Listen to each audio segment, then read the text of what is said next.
They say that once, long before men could speak and stars were still learning to shine, the moon fell in love with the river. It was a love that defied heaven's rules and whispered across the ages, a secret told only in the songs of old Africa. Every night, the moon watched the earth from above, from her silver throne. She looked down on forests breathing with spirits and mountains dreaming in silence. Yet her gaze always returned to one place, the winding river that shimmered to the land like a living mirror. The moon loved the way the river moved, soft, gentle, always dancing, always singing. The river, in turn, adored how the moon caresses waters with light, turning darkness into gold. Every night they met, and in their reflection, they spoke a language older than words. But the sky gods grew jealous. They warned the moon that the love between sky and earth could never last. You belong to the heavens, they said, and he belongs to the soil. The day you touch him, you will lose your light forever. The moon listened in silence, her glow dimming with sorrow. But love, as the old people say, has its own wisdom. One night, unable to resist her longing, the moon drifted lower and lower until she kissed the river. The earth trembled, the stars gasped, the sky cracked open in thunder. But for a moment, just one sacred moment, the moon and the river became one. Her silver light poured into his dark waters, and his waves rose up to embrace her. They danced in luminous ripples, a union of sky and earth, spirit and matter, dream and reflection. From that union was born a child, mist, soft and shapeless. It carried both their essences, the cool calm of water and the gentle light of the moon. The mist drifted between heaven and earth, belonging to neither, a reminder that love always leaves a trace. But the gods would not forgive such defiance. They cursed the lovers, separating them forever. The moon was chained high in the heavens, doomed to watch the river from afar. And the river, heavy with grief, vowed never to rest until he could touch her light again. That is why rivers move. The elders say they are always chasing the reflection of the moon, try to find a place where sky meets water. And that is why the moon waxes and wanes. She brightens with hope when the river draws near, and fades when distance grows between them. Generations later, people notice how, on calm nights, when the wind sleeps and the world is still, the moon's reflection sits perfectly upon the river's surface.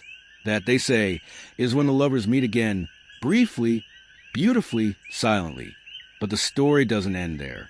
In some African traditions, the river spirits are the keepers of emotion and memory, while the moon spirits guard the mysteries of time.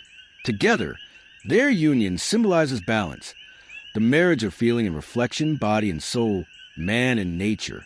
The ancients told this story not only to explain the tides or the phases of the moon, but to remind humanity of something deeper.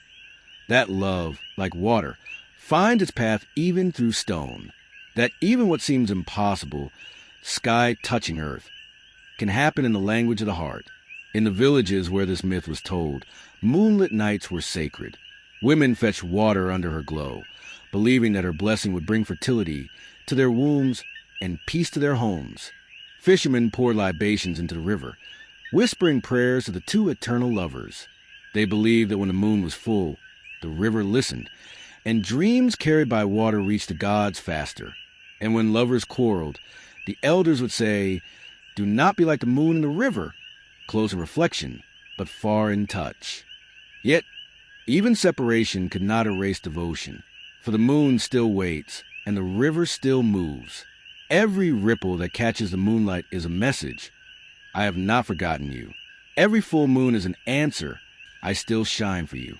The story of the moon and the river is not just a myth. It is a mirror of life itself.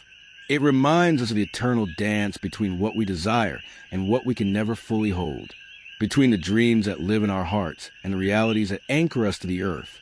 It tells us that love is not possession, it is reflection, and that even distance cannot kill what is truly connected.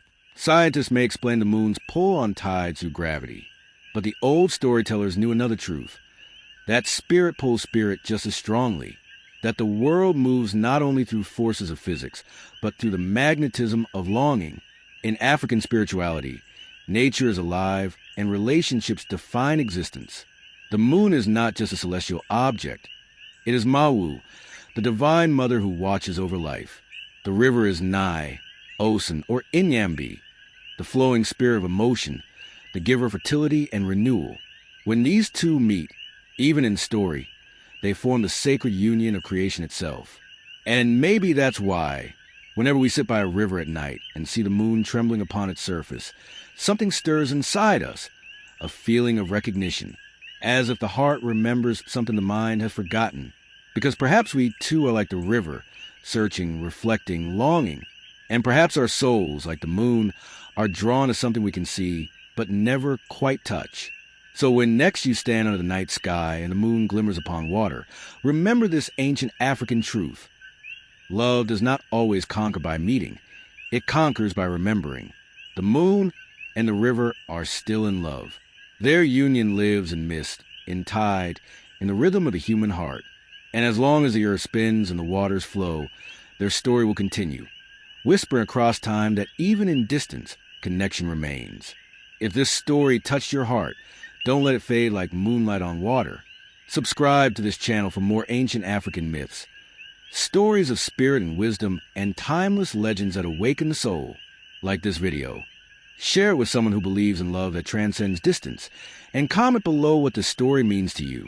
Let's keep Africa's ancient stories alive, because every legend, like the moon and the river, still speaks to those who are willing to listen.